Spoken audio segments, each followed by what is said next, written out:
The first thing I noticed was the light. It wasn't sunlight, nor anything resembling the artificial glow of city lights back on Earth. It shimmered in colors I had no names for, a cascade of iridescent patterns that danced across the walls, floors, and ceilings of the chamber. I blinked rapidly, trying to adjust, my heart hammering in my chest. The alien princess, her name, I would soon learn, was Lysera, stood near the far end of the chamber. Her form was humanoid, but with curves and angles that defied my understanding of anatomy. Her skin shimmered in a subtle silver, and her eyes glowed like liquid starlight. She wasn't smiling. She was studying me with an intensity that made me feel like I had been stripped bare. "I brought you here," she said, her voice soft but resonant, vibrating directly in my mind rather than my ears. I realized then that sound, as humans knew it, was obsolete here. "You need to understand the truth." I swallowed hard. The truth about what? My voice sounded alien to me in this chamber, thin and tremulous. About Earth. About you. About your place in the cosmos. I thought she was joking. Or maybe I had finally lost my mind after the last few weeks of inexplicable events. Just a week ago, I had been living in suburban obscurity, working a late-night shift at a convenience store, blissfully unaware that my life was about to shatter and rebuild in ways I couldn't imagine. It all began with the signal. It was a faint, oscillating sound embedded in the static of my old radio. I had tuned it out at first, thinking it was interference, until the pattern became undeniable. A sequence of pulses, mathematical in structure, repeating every hour like a heartbeat. Eventually, my curiosity got the better of me, and I traced it to an abandoned communications tower at the edge of the city. That's when they arrived. A spacecraft, sleek and enormous, materialized silently in the night sky. The air shimmered, bending around it like heat waves over asphalt. From it descended the alien princess, Lysera, accompanied by her guards, tall, armored beings who seemed more like crystalline constructs than flesh and blood. They didn't speak, at least not in any language I understood, but when Lysera's gaze met mine, I knew she could sense everything I was thinking. "You chose me?" I had stammered, dumbfounded. She inclined her head. That was all. No explanation. Just that faint tilt that somehow conveyed inevitability. The next days were a blur of transport, travel, and confusion. I had been taken aboard their massive ship, which orbited Earth like a silver sentinel. Every corridor was alive with glowing panels and alien symbols that shifted if I stared too long.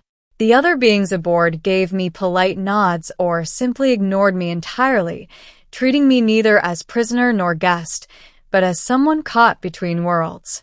And all the while, Lysera observed. And now, here I was in her private chamber, trying desperately to make sense of everything. "I need to understand," I said again. "Why me? Why Earth?" Lysera moved closer, her presence overwhelming. "Earth, your home, it exists in a state you no longer recognize. It has been integrated." "Integrated," I echoed, a cold dread settling into my stomach. "Into what?"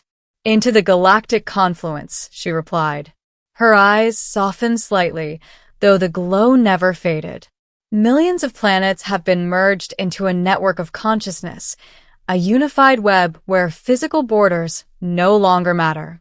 Time flows differently there. Humanity, your humanity, could not survive in isolation."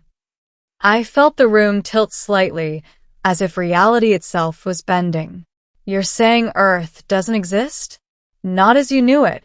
The planet exists in a dormant state, a pattern maintained within the confluence. Your species has been relocated, absorbed into other civilizations, preserved, yes, but no longer free. No longer independent. You are displaced human." I staggered back, gripping the smooth, crystalline wall for support. So all of this, all the news, the cities, the people I knew, they're gone? Lysera nodded. In a sense, your friends, your family, your memories, they remain as echoes in your mind, but they are shadows. You belong now to the greater network, to the galaxy. That is why you were chosen. I wanted to scream. I wanted to collapse. The thought of losing my world, the only one I had ever known, was unbearable. And yet, I was alive. Somehow. Why me? I whispered. Why did you pick me? She studied me, her gaze piercing deeper than words. Because you could adapt. Because you could choose. You are the first human to be given the opportunity to step fully into the confluence as an individual without losing your consciousness. The others could not survive the transition. My mind reeled. Step fully into the confluence. Choose to leave Earth behind forever. The weight of it was almost paralyzing. Will I still be me? I asked. Her lips curved slightly, almost a smile. You will be more than you have ever been. But you must understand, to belong here, you cannot cling to the old world. Not truly. I looked around the chamber again. The walls pulsed with colors that seemed alive, breathing with some intelligence of their own. The floor beneath me was soft, almost liquid to the touch, responding to my weight as if it knew who I was. And Lysera, beautiful, alien, terrifying, stood there, waiting for my answer. I don't know if I can leave everything behind, I admitted, my voice trembling. You already have, she said gently. Even if you refuse the confluence, Earth has already moved on without you. You are untethered. The choice now is whether to remain lost or to embrace what is offered. It was a cruel kind of clarity. Even if I ran, even if I begged to go back, Earth would not receive me. It was gone. And I was alone. I sank to the floor, my hands gripping my knees, trying to slow the racing of my heart. What happens if I choose to join? Lysera knelt beside me, her hand brushing against mine, cold and warm at the same time, impossible to categorize. You will enter the confluence fully, experiencing the galaxy not as a visitor, but as a participant. You will see stars from within, understand civilizations without limit, and connect to consciousnesses beyond comprehension. You will no longer be bound by the fragility of human form, yet you will remain yourself.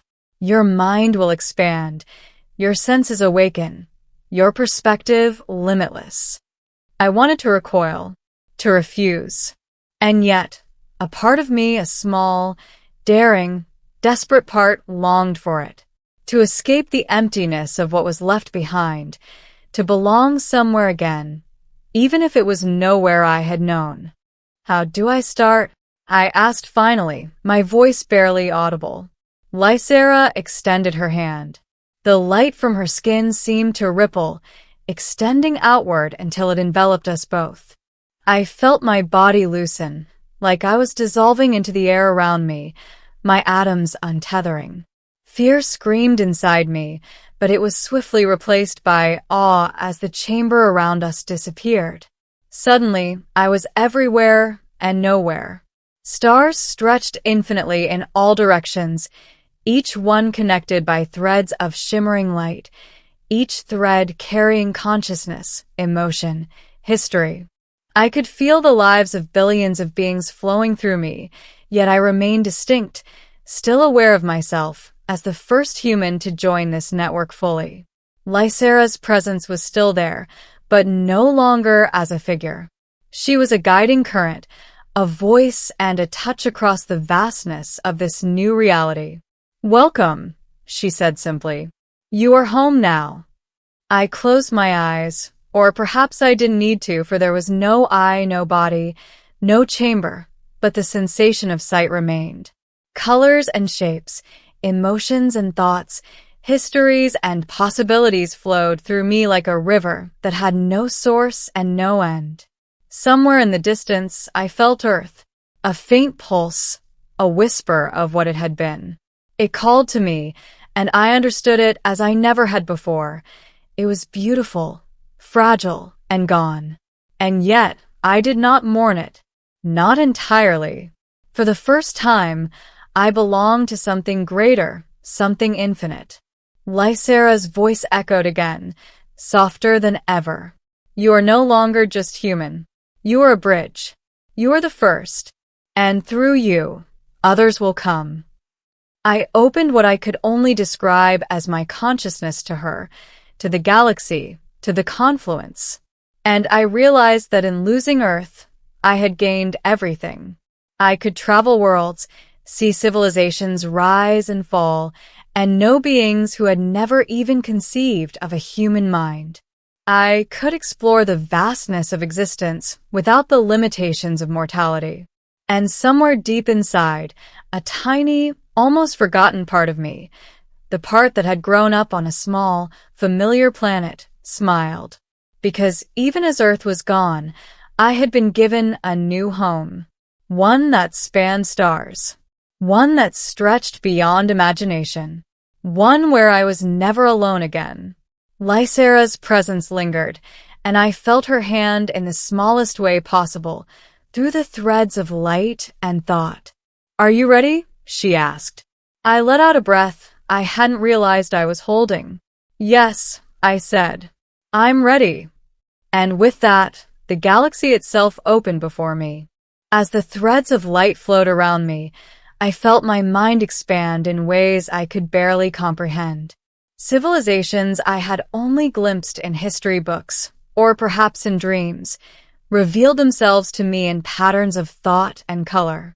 I could sense the rise and fall of entire species, their joys and sorrows, their triumphs and mistakes, all pulsing like a living tapestry across the universe.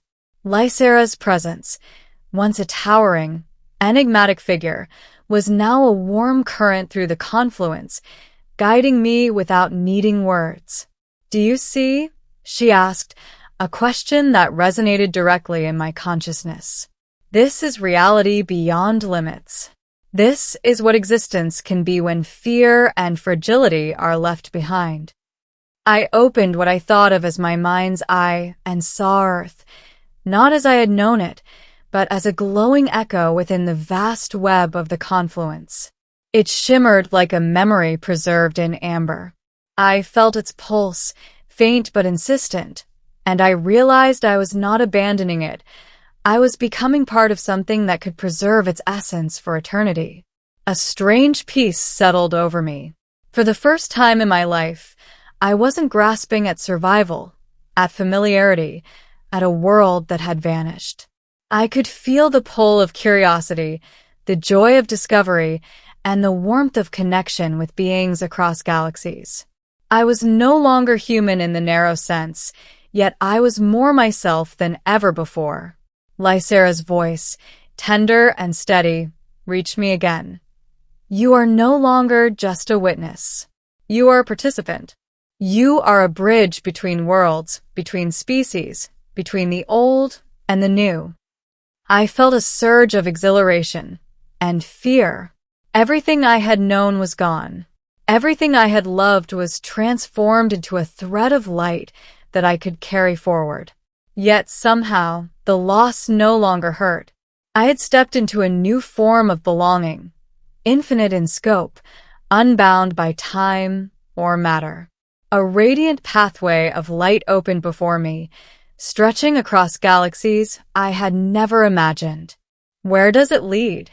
I asked, barely daring to speak. Everywhere, she replied. Everywhere you choose to go. Every life you wish to touch. Every star you wish to see. And you are free to return to this place whenever you need. This is home now, if you allow it to be. I hesitated only a moment before extending myself into the light. A torrent of sensations overwhelmed me, joy, wonder, awe, and a profound sense of purpose. I felt the heartbeat of countless civilizations, the gentle hum of the confluence itself, and Lysera's guiding presence all at once. And then, in the quiet between worlds, I understood. I had left Earth behind, yes, but I had gained a home far greater. One that spanned the stars, where every being, every thought, every dream was part of a living network, and I was part of it too. I whispered my final thought to Lysera, though words were almost unnecessary in this new form. Thank you for choosing me. Her presence pulsed warmly in response. No. You chose yourself. For the first time in my life, I felt truly free. The galaxies stretched endlessly before me, and I stepped forward into the infinite, ready to explore, to learn, to connect. Earth was gone, but I was no longer alone. And in that, I found everything. The stars themselves seemed to shimmer with approval, as if the universe had been waiting for this moment. And somewhere, deep within the vastness, I heard a faint echo of Earth's heartbeat. A reminder of where I had come from, and a promise of what I had become. I was human, transformed, lost, yet found, alone, yet eternally connected. And for the first time, I understood the true meaning of home.